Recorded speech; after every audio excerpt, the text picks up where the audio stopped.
जय हिंद दोस्तों, नमस्कार। एक बार फिर से आप सभी का स्वागत है आज की इस क्लास में। साथियों, आज की इस क्लास में हम लोग देखने वाले हैं 17 June first shift, second shift और थर्ड शिफ्ट में जो एग्जाम हुआ है आरआरबी एनटीपीसी का। साथियों, इसमें जो क्वेश्चन पूछे गए थे उनको साथियों हम लोग इसमें देखने वाले हैं। और साथियों, साथ में वो क्वेश्चन भी हम लोग देखेंगे जो कि आगे आने वाले एग्जाम में आ सकते हैं। इसलिए साथियों, इस क्लास को बिना स्किप किए हुए शुरू से लास्ट तक जरूर देखिएगा, क्योंकि साथियों ये क्लास आप सभी के लिए बेहद ही महत्वपूर्ण होने वाली है। दोस्तों, आपसे एक रिक्वेस्ट है कि आप लोग जो है चैनल को सब्सक्राइब कर लीजिए और जो बेल आइकन है उसको प्रेस कर लीजिए, जिससे कि आगे आने वाली सभी क्लास नोटिफिकेशन आपको मिलता रहेगा। दोस्तों, आइए देखते हैं। पहला क्वेश्चन साथियों पूछा गया था, चंद्रगुप्त मौर्य के समय कौन सा यूनानी भारत आया था। दोस्तों, ये आपसे पूछा गया था। ये दोस्तों 17 जून फर्स्ट शिफ्ट के जो क्वेश्चंस हैं इनको पहले हम लोग देखेंगे। इसके बाद दोस्तों सेकंड शिफ्ट और इसके बाद थर्ड शिफ्ट के क्वेश्चन को देखेंगे। दोस्तों, पूछा गया था चंद्रगुप्त मौर्य के समय कौन सा यूनानी भारत आया था। दोस्तों, आंसर हो जाएगा इसका मेगस्थनीज। ठीक है, तो दोस्तों ऑप्शन में मेगस्थनीज दिया हुआ था, तो इसका राइट आंसर साथियों हो जाएगा मेगस्थनीज। दोस्तों, याद रखिएगा, जो मेगस्थनीज सेल्यूकस निकेटस द्वारा चंद्रगुप्त मौर्य के दरबार में भेजा गया था। मेगस्थनीज ने इंडिका नामक पुस्तक लिखी थी। तो दोस्तों, अगर आपसे पूछा जाए कि जो इंडिका जो पुस्तक है ये किसने लिखी थी, तो दोस्तों यहाँ याद रखिएगा मेगस्थनीज ने इस पुस्तक को लिखा था, जिसमें मौर्य साम्राज्य के बारे में विस्तृत जानकारी दी गई है। ठीक है दोस्तों, अगला क्वेश्चन पूछा गया था, जीएसटी में आई आ गया है। साथियों, जो आई है इसका मतलब क्या होता है, ये आपसे पूछा गया था। दोस्तों, याद रखिएगा, अंतरराज्यीय लेन देन पर साथियों आई लगता है, मतलब इसी को बोलते साथियों इंटर स्टेट बोलते हैं। ठीक है, तो याद रखिएगा इंटर स्टेट साथियों इसी को बोलते हैं। अंतरराज्यीय जो लेन देन है दोस्तों उसमें साथियों आई आ गया है। दोस्तों, याद रखिएगा, संक्षेप में कुछ जो फैक्ट है उनको देख लेते हैं। साथियों, अगर बात की जाए स्टेट जीएसटी की, इसको बोलते हैं एसजीएसटी। राज्यों द्वारा जो लगाया जाता है इसको बोलते हैं स्टेट जीएसटी। दोस्तों, जो सीजीएसटी होता है ये केंद्र सरकार द्वारा लगाया जाता है, और जो आईजीएसटी होता है ये अंतरराज्यीय लेन देन पर लगता है। ठीक है दोस्तों, याद रखिएगा, जो वैट और एक्साइज है ये जो है जीएसटी में समाहित हो गए हैं। ठीक है, तो आप लोग को समझ में आ गया होगा दोस्तों, जो आई है, आई जो है ये आ गया है, ये क्वेश्चन में पूछा गया था। या साथियों क्वेश्चन कुछ दूसरी प्रकार से रहा होगा, लेकिन आप लोग जो है ऑप्शन जो भी रहा होगा राइट आंसर हो जाएगा। ठीक है दोस्तों, अगला क्वेश्चन है पूछा गया था कि नाइट ब्लाइंडनेस रतौंधी मुख्य रूप से किस विटामिन की कमी के कारण होता है। दोस्तों, आंसर हो जाएगा विटामिन ए की कमी के कारण होता है। दोस्तों, अगर विटामिन बी की बात की जाए, विटामिन बी 1 की, दोस्तों इसका जो नाम है थायमिन है। ये दोस्तों तंत्रिका तंत्र और मांसपेशियों के लिए जरूरी कमी से जो है बेरी बेरी रोग होता है। दोस्तों, याद रखिएगा, इसकी कमी से कौन सा रोग होता है। दोस्तों, याद रखिएगा, बेरी बेरी रोग इसकी कमी से होता है। विटामिन सी की बात की जाए तो दोस्तों, तो जो विटामिन सी है ये स्कारबिक एसिड है, रोग प्रतिरोधक क्षमता के लिए जरूरी कमी से दोस्तों इसकी स्कर्वी रोग होता है। ठीक है, विटामिन डी दोस्तों कैल्सीफेरॉल इसका जो नाम है, और दोस्तों ये हड्डियों के लिए जरूरी होता है, और इसमें दोस्तों कमी से इसकी जो है रिकेट्स और ऑस्टियोमलेशिया नामक रोग होता है। ठीक है, तो ये दोस्तों आप लोग जो है फैक्ट ध्यान में रखिएगा। दोस्तों, अगला क्वेश्चन पूछा गया था कि अनुच्छेद 246 के अनुसार केंद्र सरकार को किस विषय पर विशेष शक्ति प्राप्त है। दोस्तों, आंसर हो जाएगा इसका संघ सूची में। अनुच्छेद 246 में विधायी शक्तियों का विभाजन किया गया है, जिसमें 3 सूचियां हैं, जो कि संघ सूची, राज्य सूची और समवर्ती सूची। दोस्तों, अगर संघ सूची की बात की जाए तो इस सूची में शामिल विषयों पर कानून बनाने का जो अधिकार है वो केवल सरकार को प्राप्त है। किसको? केंद्र सरकार को। ठीक है, इसका मतलब है कि रक्षा, विदेश मामले, मुद्रा आदि जैसे जो राष्ट्रीय महत्व के जो विषय हैं इन पर दोस्तों कानून बनाने का जो अधिकार है वो केवल संसद के पास है। दोस्तों, अगर बात की जाए राज्य सूची की, तो इस सूची में शामिल विषयों पर कानून बनाने का जो अधिकार है केवल राज्य विधानमंडल को है। ठीक है दोस्तों, आगे है समवर्ती सूची। तो इस सूची में शामिल विषयों पर जो कानून बनाने का जो अधिकार है संसद और राज्य विधानमंडल दोनों को है, लेकिन यदि किसी विषय पर दोनों के कानून में टकराव होता है तो संसद दोस्तों इस संसद द्वारा जो है बनाया गया कानून मान्य होगा। ठीक है, तो याद रखिएगा, जो समवर्ती सूची है दोस्तों इसमें जो है दोनों जो है कानून बना सकते हैं। ठीक है दोस्तों, अगला जो क्वेश्चन पूछा गया था, एक्सेल में V5 को कैसे लिखते हैं। ठीक है, ये आपसे पूछा गया था। दोस्तों आंसर हो जाएगा B5 का मतलब होता है कॉलम बी और पंक्ति 5 में स्थित सेल होता है। ठीक है, इसका ये मतलब होता है। साथियों याद रखिएगा जो फैक्ट है, एक्सेल में B5 का मतलब कॉलम बी और पंक्ति 5 रो में स्थित सेल होता है। यह एक सेल एड्रेस है जिसका उपयोग स्प्रेडशीट में एक विशिष्ट सेल को संदर्भित करने के लिए किया जाता है। ठीक है, तो ये साथियों आप लोग जो भी आंसर में दिया होगा राइट आंसर साथियों उसको आप लोग देख लीजिए। दोस्तों जो अगला क्वेश्चन पूछा गया था कि संविधान के किस अनुच्छेद में अल्पसंख्यकों के हितों का संरक्षण प्रदान किया गया है।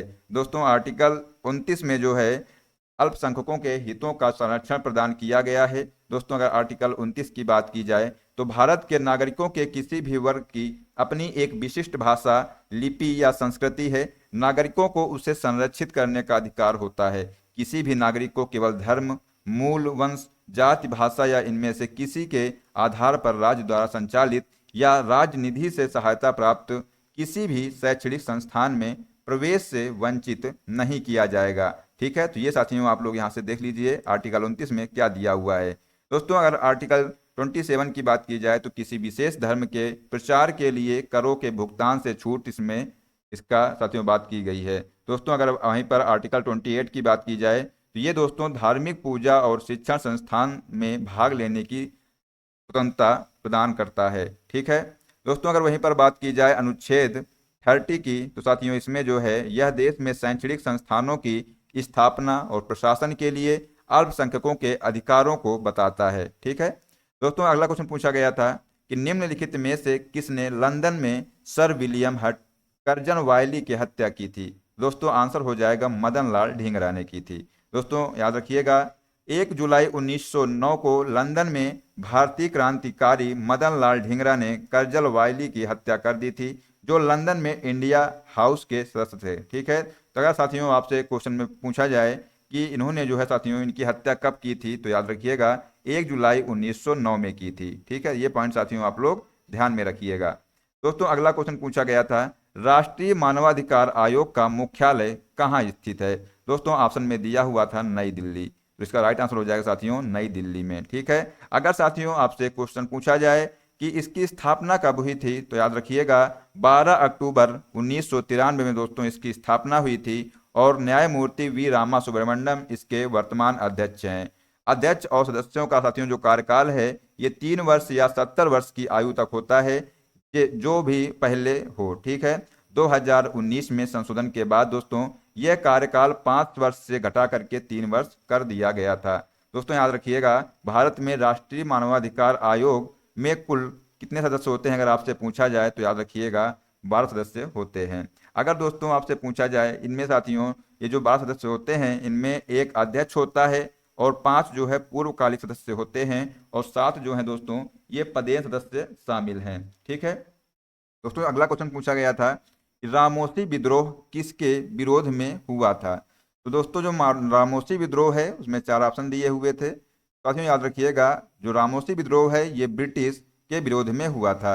यह साथियों जो विद्रोह है ये ब्रिटिश शासन की नीतियों, विशेषकर भूमि कर की भारी दर और कठोर संग्रह प्रणाली के विरोध में हुआ था। दोस्तों जो रामोसी विद्रोह है अगर आपसे पूछा जाए ये कब हुआ था तो 1822 ईस्वी में हुआ था और पूछा जाए कहाँ पर हुआ था तो दोस्तों ये महाराष्ट्र के पश्चिमी घाट यानी जो मुख्य रूप से सतारा और पुणे क्षेत्र में हुआ था। ठीक है, रामोसी विद्रोह साथियों इसका अगर पूछा जाए नेतृत्व किसने किया था तो जो इसका नेतृत्व जो है दोस्तों मुख्य रूप से चित्तूर सिंह और उमाजी नाइक ने इसका नेतृत्व किया था। ठीक है साथियों, तो ये जो फैक्ट है इनको भी आप लोग ध्यान में रखिएगा। दोस्तों अगला क्वेश्चन पूछा गया था इनमें से कौन पूर्वोत्तर की पहाड़ी नहीं है।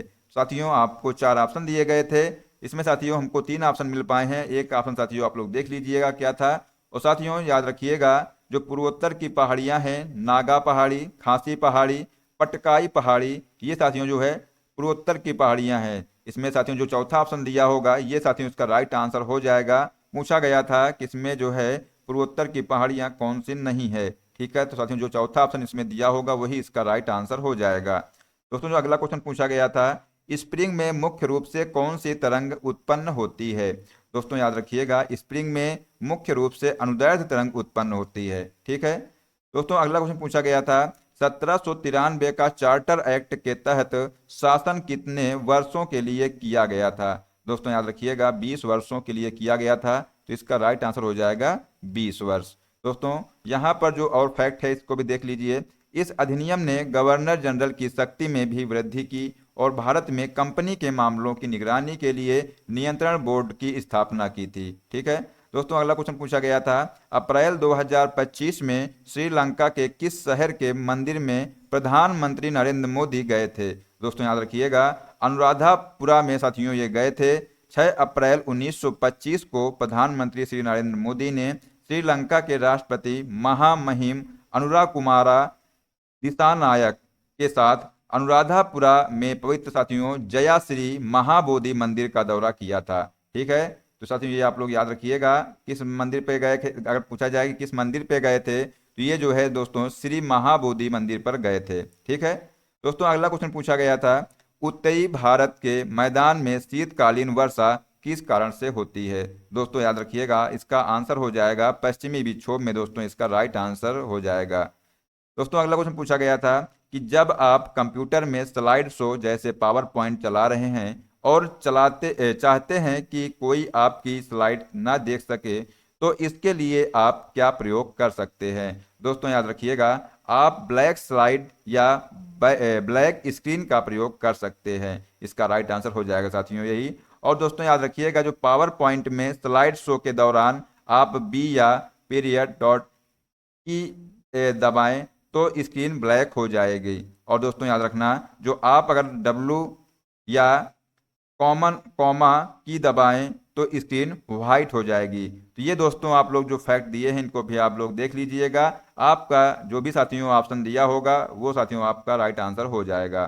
ठीक है दोस्तों, अगला क्वेश्चन पूछा गया था 2023-24 में विश्व बैंक ने भारत जीडीपी में विकास दर कितना निर्धारित किया है। दोस्तों इसका राइट आंसर हो जाएगा 6.3%। दोस्तों इसका करेक्ट आंसर हो जाएगा।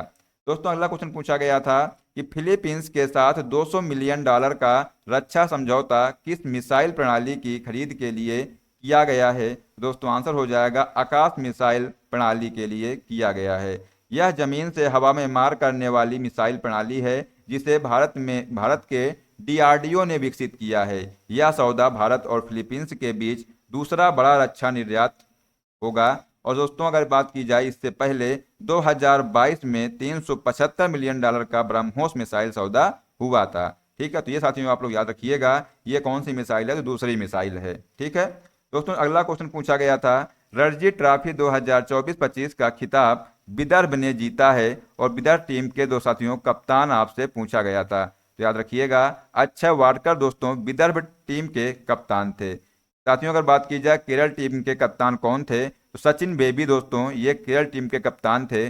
फाइनल मैच में दोस्तों केरल के खिलाफ जीत तो दर्ज नहीं की लेकिन पहली पारी की बढ़त के आधार पर दोस्तों जो विदर्भ की टीम को जीत मिल गई थी। ठीक है, तो ये साथियों आप लोग यहाँ से ध्यान रखिएगा।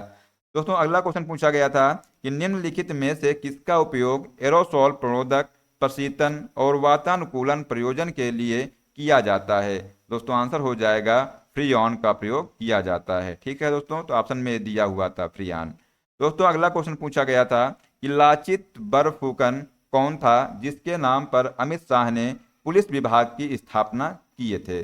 दोस्तों याद रखिएगा ये असम के एक महान योद्धा थे लाचित बरफुकन। इन्होंने दोस्तों 17वीं शताब्दी में मुगलों के खिलाफ असम की रक्षा में अहम भूमिका निभाई थी और दोस्तों उन्हें जो है असम की स्वतंत्रता और वीरता का प्रतीक माना जाता है। ठीक है, तो ये साथियों आप लोग यहाँ से देख लीजिएगा।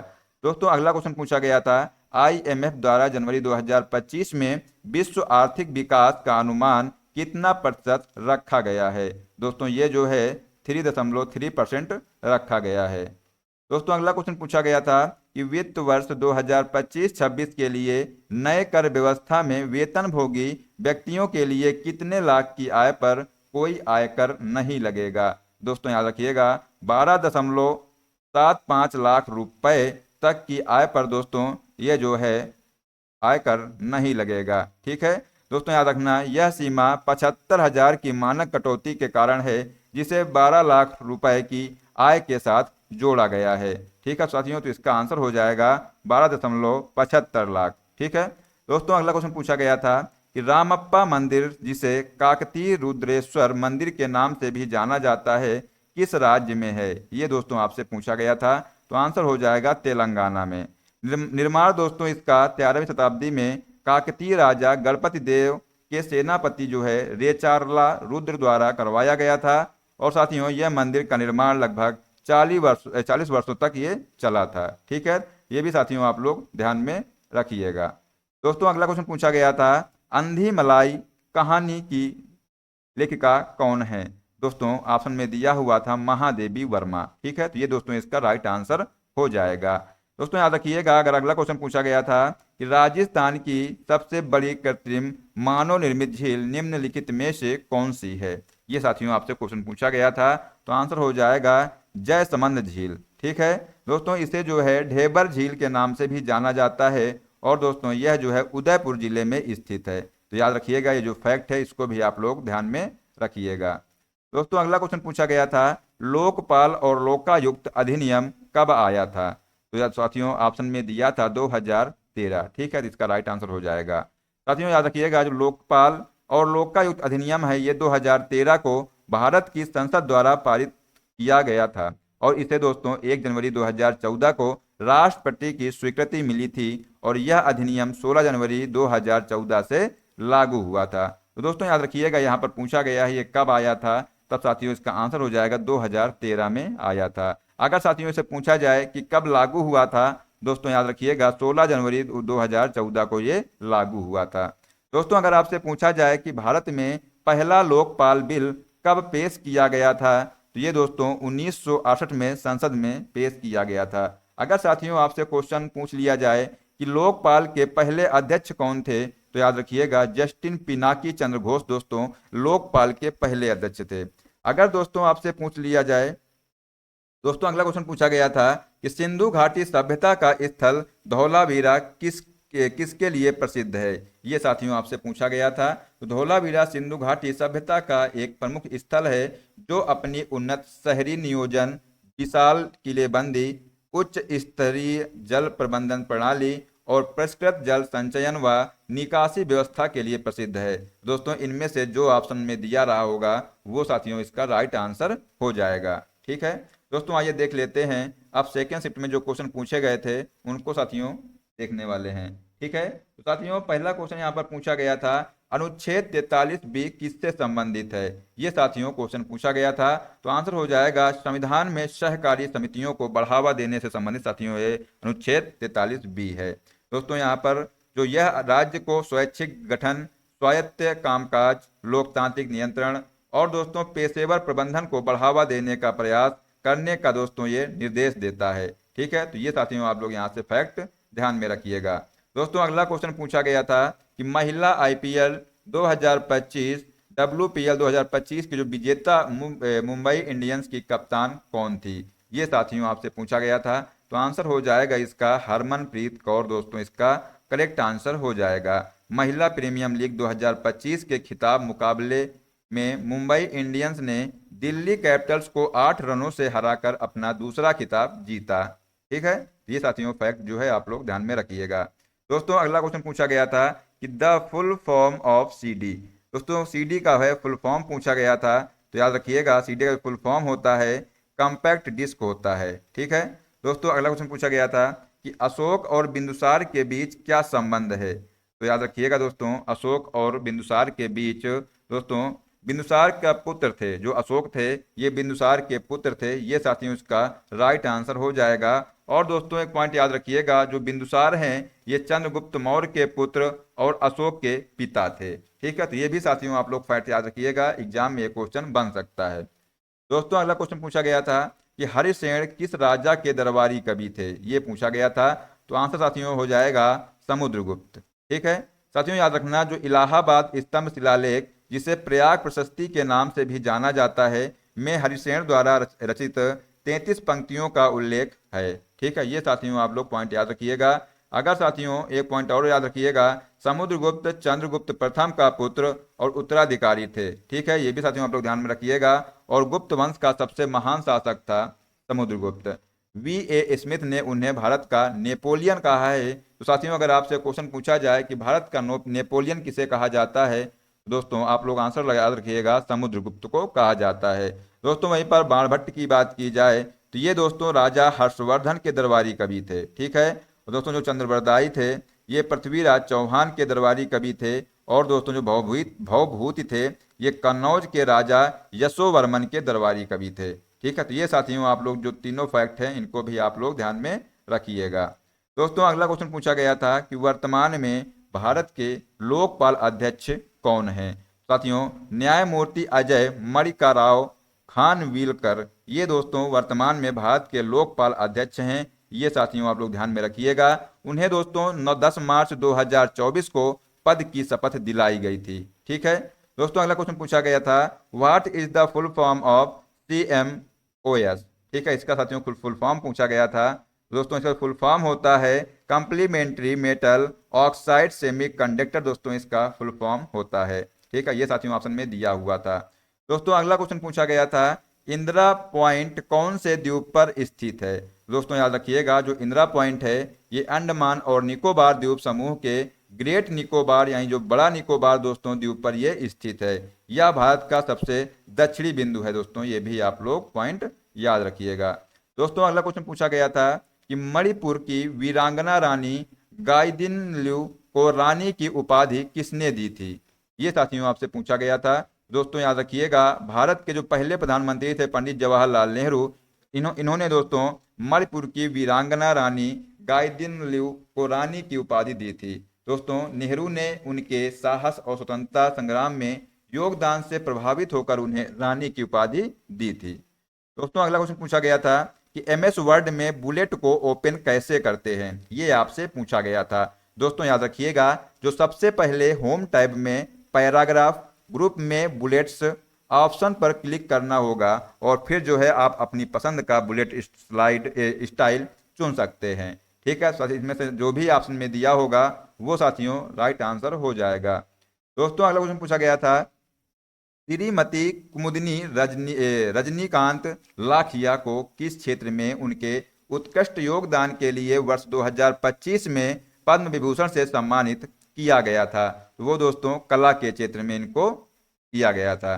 दोस्तों यहाँ पे देख लीजिए जो पद्म भूषण पुरस्कार विजेता हैं ये 7 लोगों को प्रदान किया गया है। इनके आप लोग नाम देख लीजिए क्योंकि साथियों इनसे जो है एग्जाम में क्वेश्चन पूछा जा रहा है। ठीक है। तो ये साथियों आप लोग जो है याद कर लीजिए क्योंकि आपसे भी ये क्वेश्चन आ सकता है आपकी शिफ्ट में। ठीक है। तो दोस्तों यहाँ पर देखिएगा अगर दूर नागेश्वर रेड्डी की बात की जाए तो ये दोस्तों चिकित्सा क्षेत्र में इनको दिया गया था और दोस्तों ये तेलंगाना के थे। ठीक है।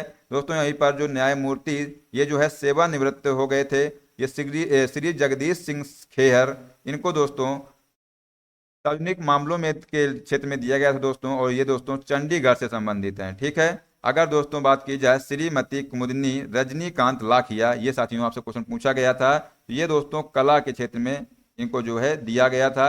ये साथियों गुजरात के रहने वाले हैं। ठीक है। दोस्तों वहीं पर बात की जाए लक्ष्मी नारायण सुब्रमण्यम की तो ये भी साथियों कला क्षेत्र में इनको दिया गया था। कर्नाटक साथियों ये भी रहने वाले हैं कर्नाटक के। दोस्तों अगर बात की जाए MT वासुदेवन नायर की तो इनको दोस्तों मरणोपरांत इनको दिया गया था और इनको जो है साहित्य और शिक्षा के क्षेत्र में इनको दिया गया था। ये दोस्तों केरल के रहने वाले हैं। ठीक है। दोस्तों अगर बात की जाए ओसाम सुजुकी की तो इनको दोस्तों मरणोपरांत दिया गया था। व्यापार और उद्योग साथियों से संबंधित है मारुति सुजुकी के साथियों संस्थापक हैं। ये भी साथियों आप लोग ध्यान रखिएगा। दोस्तों इसके बाद जो है लास्ट है ये शारदा सिन्हा इनको दोस्तों मरणोपरांत दिया गया था और ये जो है कला क्षेत्र से संबंधित हैं। बिहार कोकिला के नाम साथियों इनको जाना जाता है।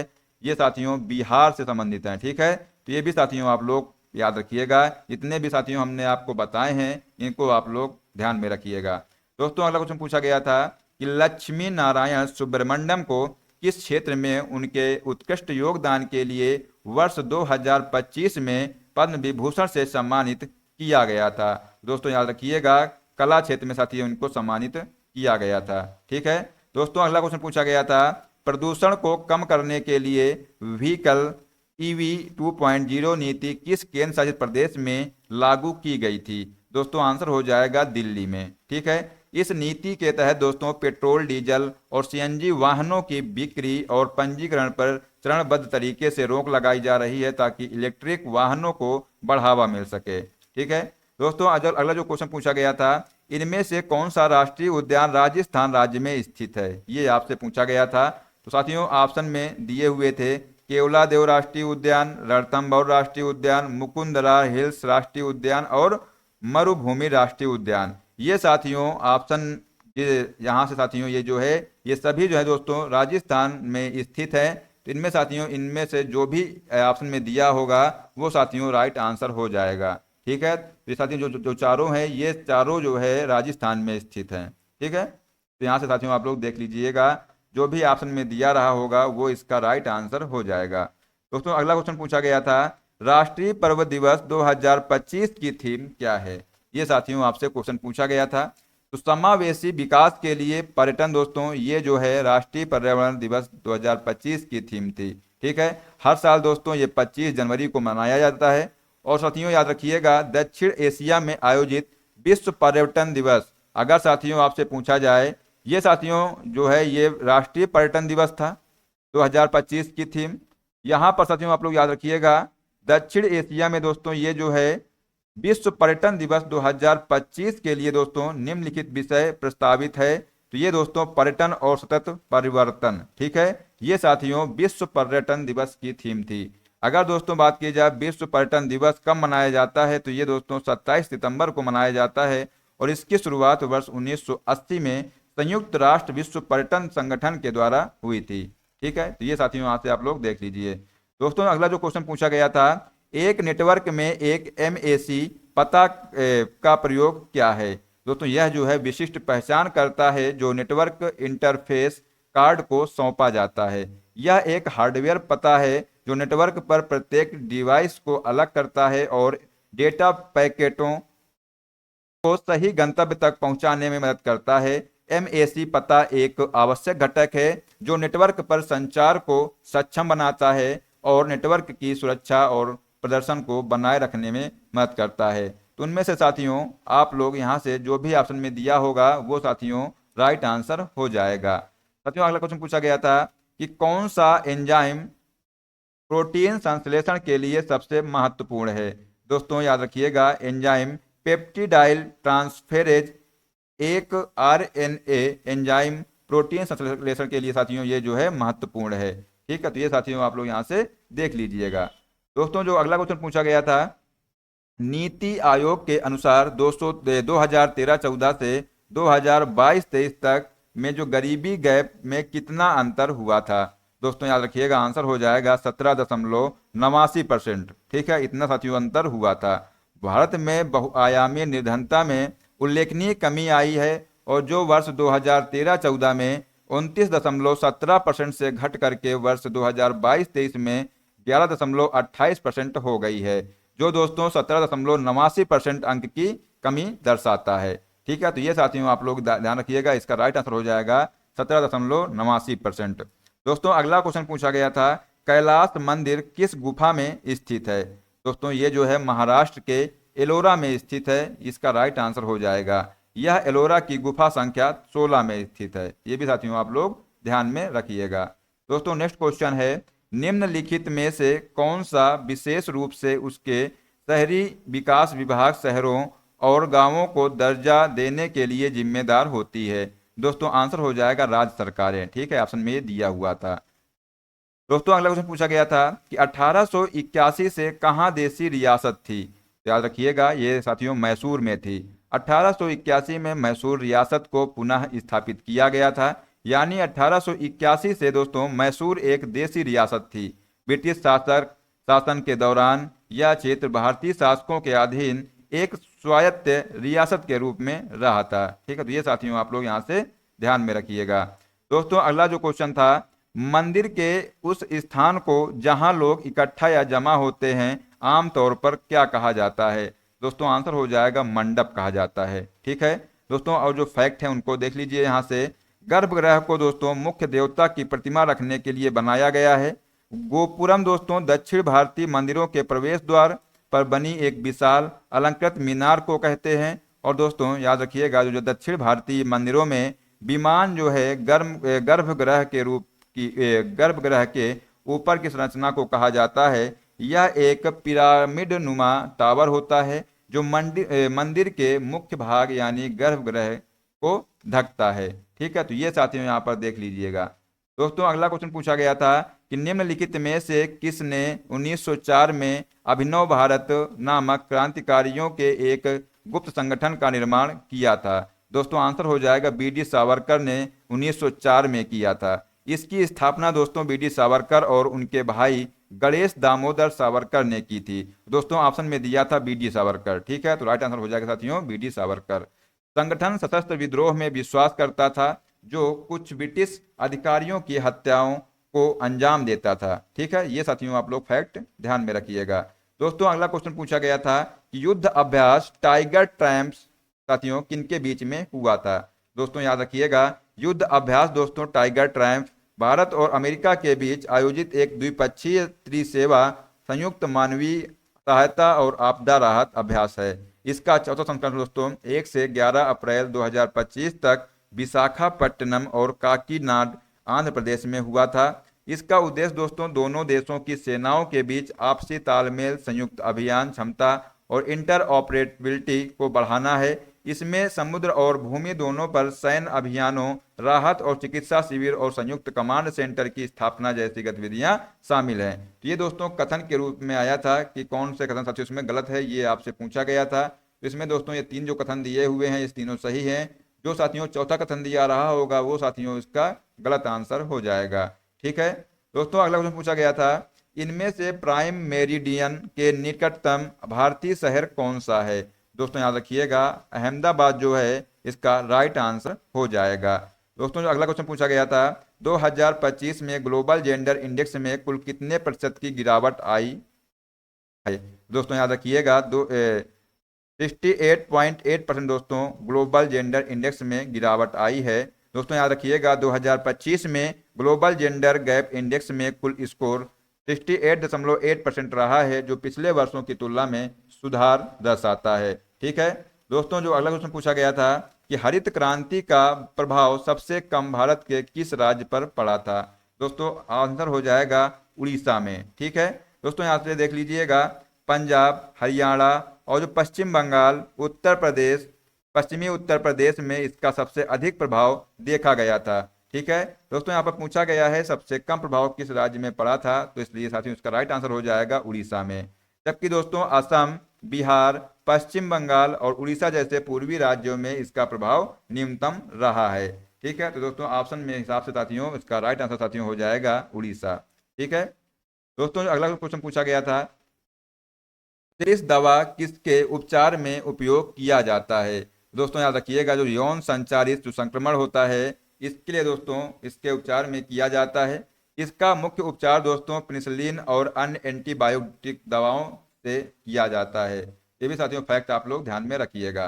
दोस्तों जो अगला क्वेश्चन पूछा गया था कि मुख्य न्यायाधीश कितने साल तक सजा सुना सकते हैं, तो आंसर साथियों हो जाएगा अधिकतम 65 वर्ष की आयु तक ये जो है सजा सुना सकते हैं। ठीक है साथियों, याद रखिएगा जो मुख्य न्यायाधीश हैं या सुप्रीम कोर्ट के किसी भी न्यायाधीश के लिए सजा सुनाने की कोई निश्चित अधिकतम अवधि नहीं होती है। वे अपने दोस्तों कार्यकाल के दौरान दोस्तों ये जो है अधिकतम 65 वर्ष की आयु तक होता है। और साथियों याद रखिएगा मामलों की सुनवाई होती है और जो सजा होती है ये सुनाने का अधिकार ये जो है रखते हैं। ठीक है, ये साथियों यहाँ से आप लोग देख लीजिएगा। दोस्तों जो अगला क्वेश्चन पूछा गया था राष्ट्रपति निर्णय किसकी सलाह पर लेते हैं।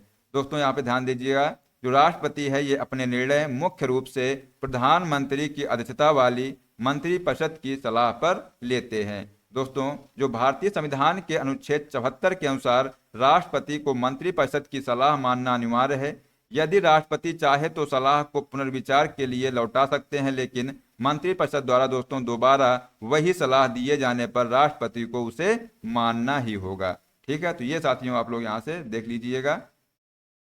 दोस्तों अगला क्वेश्चन पूछा गया था केरल में राजस्थान की तुलना में सड़क गंतव्य अधिक क्यों है। दोस्तों यहाँ पर देख लीजिएगा क्योंकि केरल का साथियों जो क्षेत्रफल है छोटा है और जो जनसंख्या घनत्व साथियों ये अधिक है और वहाँ शहरीकरण व बुनियादी ढांचे पर लगातार निवेश हुआ है। इससे दोस्तों प्रति 1000 वर्ग किलोमीटर में सड़क की लंबाई, सड़क घनत्व राजस्थान की तुलना में कहीं ज्यादा है। साथियों याद रखिएगा, जो सड़क परिवहन मंत्रालय की रिपोर्ट के अनुसार केरल देश में सड़क घनत्व के मामले में शीर्ष राज्यों में है। और साथियों वहीं जो है राजस्थान का जो क्षेत्र बड़ा है और जनसंख्या घनत्व कम होने के कारण वहां साथियों सड़क जो है नेटवर्क का विस्तार अपेक्षाकृत कम है। तो दोस्तों यहाँ पर पूछा गया था, अधिक पूछा गया था। याद रखिएगा दोस्तों, केरल राज्य साथियों इसका करेक्ट आंसर हो जाएगा। ठीक है दोस्तों, अगला जो क्वेश्चन पूछा गया था, margin setting in a computer are use to. ये साथियों आपसे पूछा गया था, जो मार्जिन सेटिंग है दोस्तों इसका कंप्यूटर में यूज क्या होता है। दोस्तों आंसर हो जाएगा, कंप्यूटर में मार्जिन सेटिंग का उपयोग जो है प्रिंट करते समय दस्तावेज की सामग्री के चारों ओर रिक्त स्थान को परिभाषित करने के लिए इसका उपयोग किया जाता है। ठीक है दोस्तों, अगला जो क्वेश्चन था, पूछा गया था कि 2025 में मैक्स वर्स्टैपेन ने यूनाइटेड स्टेट्स ग्रैंड प्रिक्स का रेस में जीत हासिल की थी। और साथियों ये जो है रेस कहाँ आयोजित किया गया था, ये आपसे पूछा गया था। साथियों याद रखिएगा, ऑस्टिन टेक्सास के सर्किट ऑफ द अमेरिका दोस्तों इसका राइट आंसर हो जाएगा। ठीक है दोस्तों, नेक्स्ट क्वेश्चन था, हाल ही में भारतीय मछुआरों को किस संस्था ने मदद की थी। ये साथियों आपसे पूछा गया था कि हाल ही में भारतीय मछुआरों की जो है किस संस्था ने मदद की थी। इसका आंसर हो जाएगा यूरोपियन यूनियन ने की थी। ठीक है तो साथियों ऑप्शन में ये ऑप्शन दिया हुआ था। दोस्तों यहाँ पर देख लीजिएगा, जो भारत ईयू समुद्री सुरक्षा वार्ता के तहत दोनों पक्षों ने समुद्री सुरक्षा, अवैध मछली पकड़ने पर रोक, क्षेत्रीय क्षमता का विकास और क्षमता निर्माण जैसी गतिविधियों में सहयोग बढ़ाने का सहमति जताई थी। ठीक है, तो ये साथियों आप लोग यहाँ पर राइट आंसर देख लीजिएगा। दोस्तों अब देखते हैं थर्ड शिफ्ट में जो क्वेश्चन पूछे गए थे उनको साथियों हम लोग इसमें देखने वाले हैं। साथियों आइए देखते हैं क्या क्वेश्चन पूछा गया था। दोस्तों क्वेश्चन पूछा गया था कि इनमें से कौन सा स्मारक औरंगजेब के द्वारा बनवाया गया था।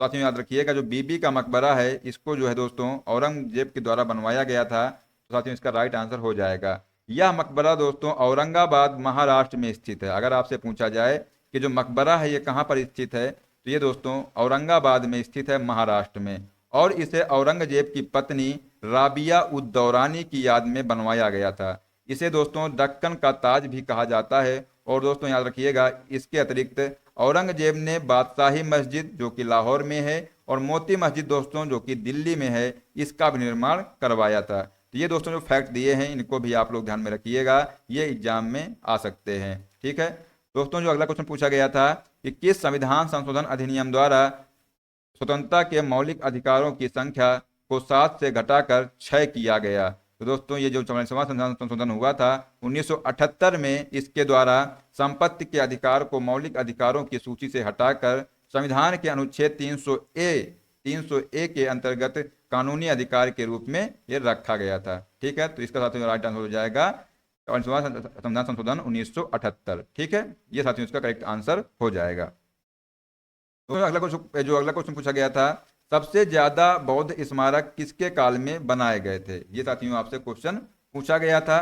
तो याद रखिएगा, जो सबसे ज्यादा बौद्ध स्मारक हैं ये जो है अशोक के शासनकाल में बनाए गए थे। इसका राइट आंसर हो जाएगा अशोक का शासनकाल।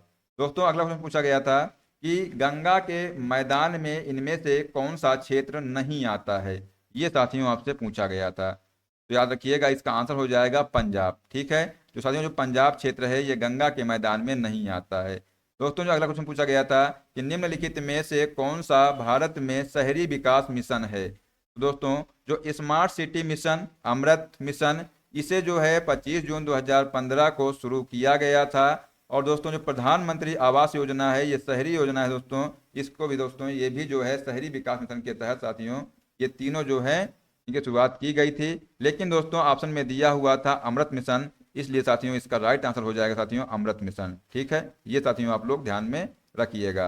दोस्तों जो अगला क्वेश्चन पूछा गया था कि 19वें संविधान संशोधन द्वारा क्या खत्म किया गया था। तो यहाँ से याद रखिएगा, भारत में चुनाव न्यायाधिकरणों की जो प्रणाली को समाप्त किया गया था। ठीक है, तो ये साथियों आप लोग यहाँ से देख लीजिएगा। इसके बाद चुनाव संबंधी याचिकाओं की सुनवाई का अधिकार उच्च न्यायालयों को दे दिया गया और साथियों इस संशोधन के तहत संविधान के अनुच्छेद 324 में भी आवश्यक परिवर्तन किए गए थे। ठीक है, तो ये साथियों आप लोग यहाँ से आंसर देख लीजिएगा, इसका हो जाएगा आर्टिकल 324। ठीक है दोस्तों, अगला क्वेश्चन पूछा गया था कि वर्ल्ड फ्यूचर एनर्जी समिट 2025 का आयोजन कहाँ किया गया था। दोस्तों इसका आंसर हो जाएगा अबू धाबी में। ठीक है, संयुक्त अरब अमीरात में दोस्तों इसका आयोजन किया गया था। 14 से 16 जनवरी 2025 तक साथियों इसका आयोजन किया गया था। दोस्तों नेक्स्ट क्वेश्चन था कि थार मरुस्थल किस देश की सीमा पर है।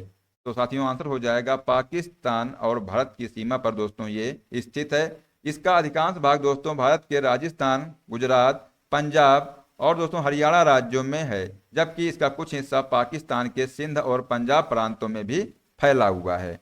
ठीक है, तो ये साथियों आप लोग इसका आंसर हो जाएगा भारत और पाकिस्तान की सीमा पर। दोस्तों नेक्स्ट क्वेश्चन पूछा गया था कि वर्तमान में मुख्य चुनाव आयुक्त कौन है। ये साथियों क्वेश्चन पूछा गया था। तो 19 फरवरी 2025 को भारत के 26वें मुख्य निर्वाचन आयुक्त के रूप में ज्ञानेश कुमार दोस्तों ये जो है वर्तमान में मुख्य चुनाव आयुक्त हैं। ठीक है, ये आप लोग यहाँ से देख लीजिएगा। दोस्तों अगला क्वेश्चन पूछा गया था कि भारत में नगर निगम का मुख्य कौन होता है। दोस्तों ये जो है महापौर होता है, जिसे दोस्तों आमतौर पर शहर का पहला नागरिक माना जाता है। हालांकि महापौर के पास कार्यकारी शक्तियां नहीं होती हैं, वे औपचारिक प्रमुख होते हैं और नगर निगम के कार्यकारी प्रमुख के रूप में नगर आयुक्त कार्य करते हैं। ठीक है, तो ये साथियों आप लोग आंसर ध्यान रखिएगा। दोस्तों जो अगला क्वेश्चन पूछा गया था कोप 16 2024 का जो आयोजन है ये कहाँ किया गया था। ये साथियों आपसे क्वेश्चन पूछा गया था। तो आंसर साथियों हो जाएगा कैली यानी जो कोलंबिया में दोस्तों इसका आयोजन किया गया था 21 अक्टूबर से 1 नवंबर 2024 तक। ठीक है दोस्तों, जो नेक्स्ट क्वेश्चन था डीआरडीओ द्वारा DEWM के सेकंड का सफल परीक्षण कहाँ किया गया था। साथियों आंसर हो जाएगा आंध्र प्रदेश के कुरनूल में साथियों इसका आयोजन किया गया था। ये साथियों आप लोग यहाँ से देख लीजिएगा। दोस्तों और जो है याद रखना जो फैक्ट है इनको भी आप लोग ध्यान में रखिएगा कि आंध्र प्रदेश के कुरनूल में स्थित नेशनल ओपन एयर रेंज में किया गया था। यह एक 30 किलोवाट लेजर आधारित निर्देशित ऊर्जा हथियार प्रणाली है, जिसे पूरी तरह से दोस्तों भारत में विकसित किया गया है। भारत लेजर निर्देशित हथियार प्रणाली का परीक्षण करने वाला चौथा देश बन गया।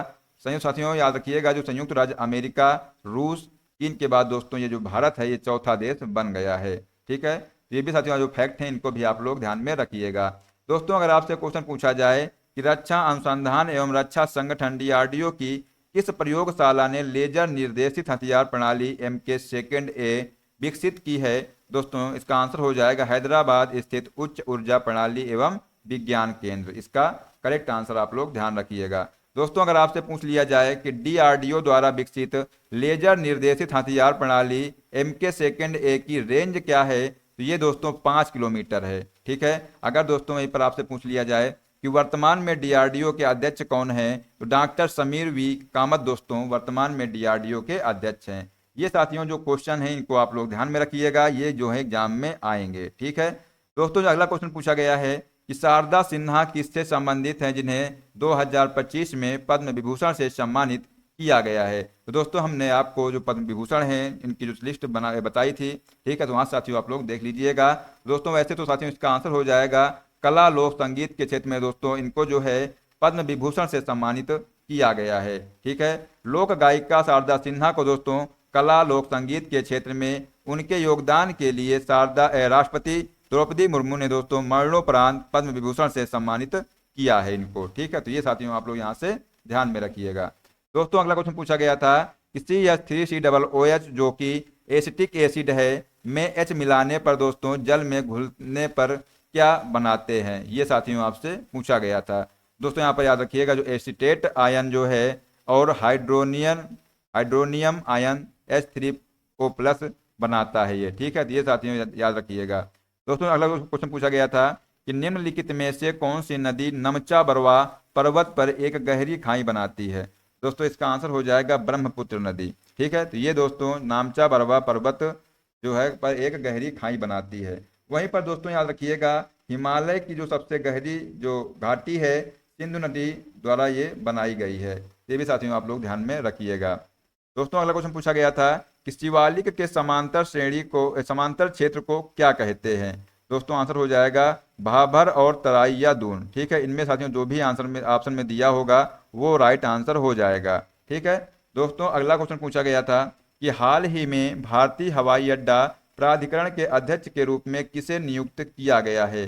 दोस्तों इसका आंसर हो जाएगा विपिन कुमार को नियुक्त किया गया है। 1996 बिहार कैडर कैडर के भारतीय प्रशासनिक सेवा अधिकारी विपिन कुमार ने 28 अक्टूबर 2024 को यह पद ग्रहण किया था। ठीक है दोस्तों, नेक्स्ट क्वेश्चन है, निम्नलिखित में से कौन सा नेता कांग्रेस के चरमपंथी दल से संबंधित नहीं थे। ठीक है, ये साथियों आपसे पूछा गया था, चरमपंथी दोस्तों या गरमपंथी। ठीक है, तो इससे साथियों याद रखिएगा, जो चरमपंथी जो नेता हैं या जो गरम दल के साथियों जो नेता हैं, ये बाल गंगाधर तिलक, लाला लाजपत राय, बिपिन चंद्रपाल और साथियों अरविंद घोष, ये साथियों ये जो है गरम दल के नेता थे। साथियों आपको इनमें से 3 ऑप्शन दिया रहा होगा, एक साथियों कोई अलग दिया रहा होगा, तो वही साथियों इसका करेक्ट आंसर हो जाएगा, क्योंकि साथियों में पूछा गया है कौन नहीं थे, ये आपसे पूछा गया था।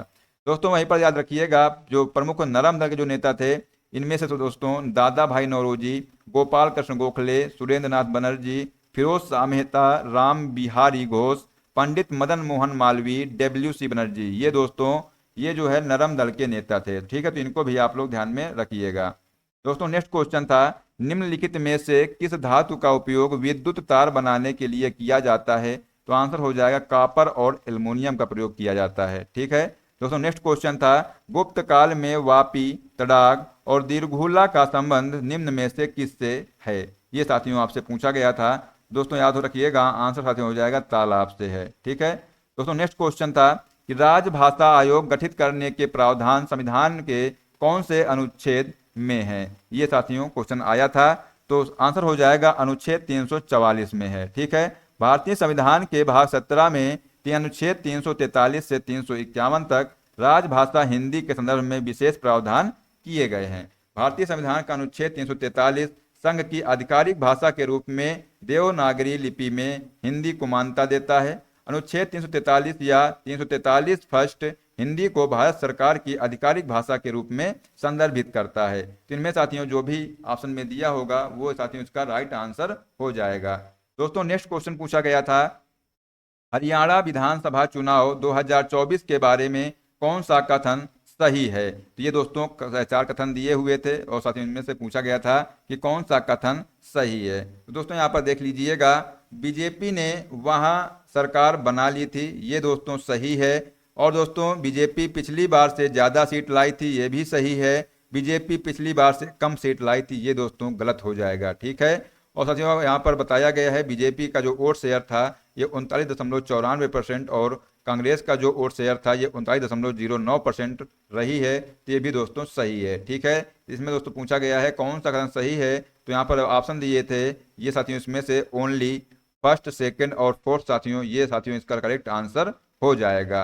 दोस्तों यहाँ पर देख लीजिएगा, बीजेपी ने वहां सरकार बना ली थी, ये सही है। बीजेपी पिछली बार दोस्तों 2019 से ज़्यादा सीटें लाई है। 2019 में दोस्तों 40 सीटें थी और 2024 में दोस्तों 48 सीटें थी। ठीक है, ये साथियों आप लोग यहाँ से देख लीजिएगा।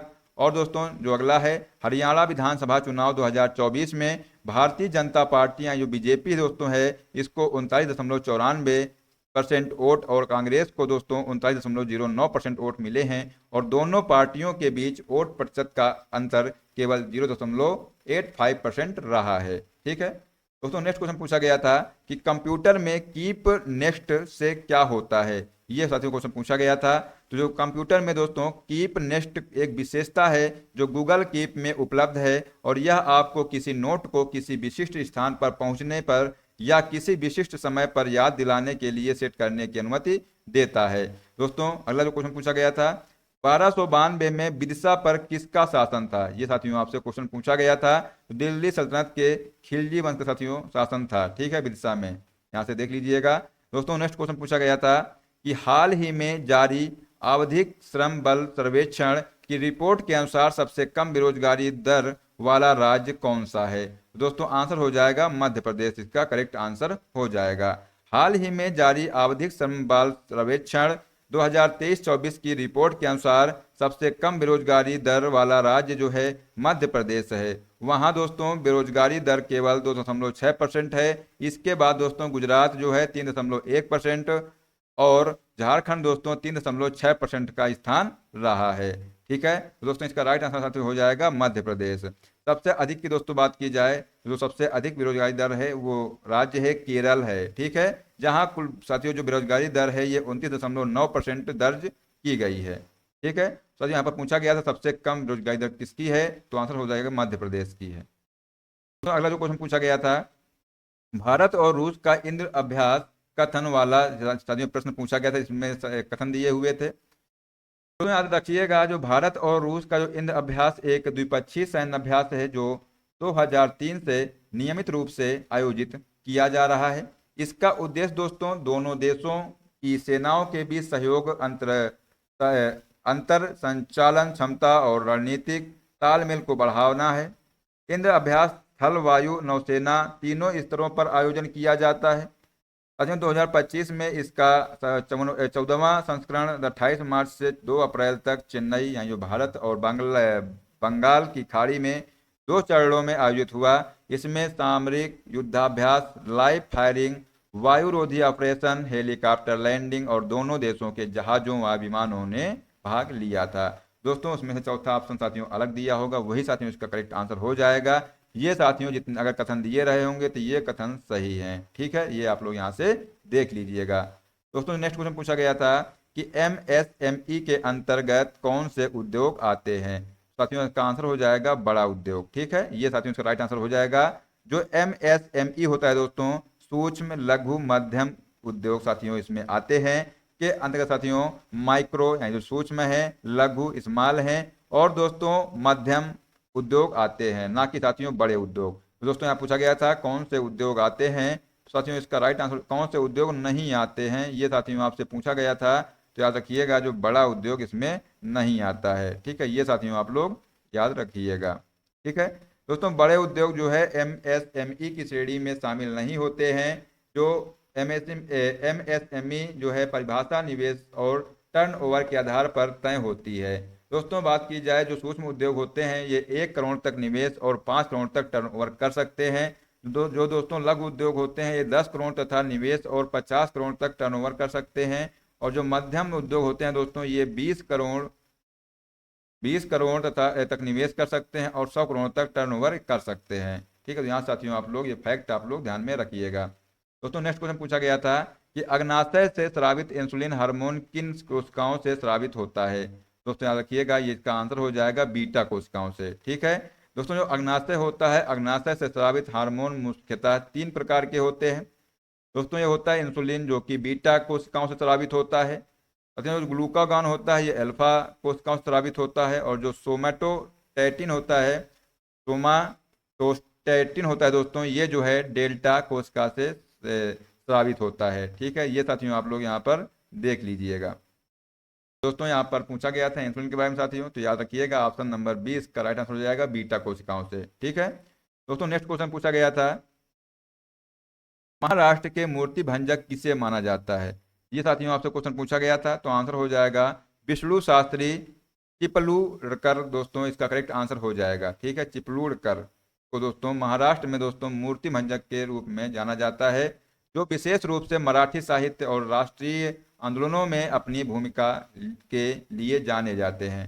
ठीक है, तो दोस्तों जो है 17 जून को साथियों जो फर्स्ट शिफ्ट, सेकेंड शिफ्ट और जो थर्ड शिफ्ट में साथियों इतने साथियों क्वेश्चन पूछे गए थे। और साथियों आप लोग जो है इस क्लास को एक बार जरूर देख के जाइएगा, आपको जो है इस क्लास से क्वेश्चन जरूर देखने को मिलने वाले हैं। और साथियों अगर अभी तक चैनल पर आप लोग पहली बार आए हैं चैनल को सब्सक्राइब कर लीजिए और जो बेल आइकन है उसको प्रेस कर लीजिए, जिससे कि साथियों आने वाले सभी क्लास नोटिफिकेशन आपको मिलता रहेगा। ठीक है दोस्तों, मिलते हैं साथियों नेक्स्ट क्लास में। जय हिंद, जय भारत, वंदे मातरम।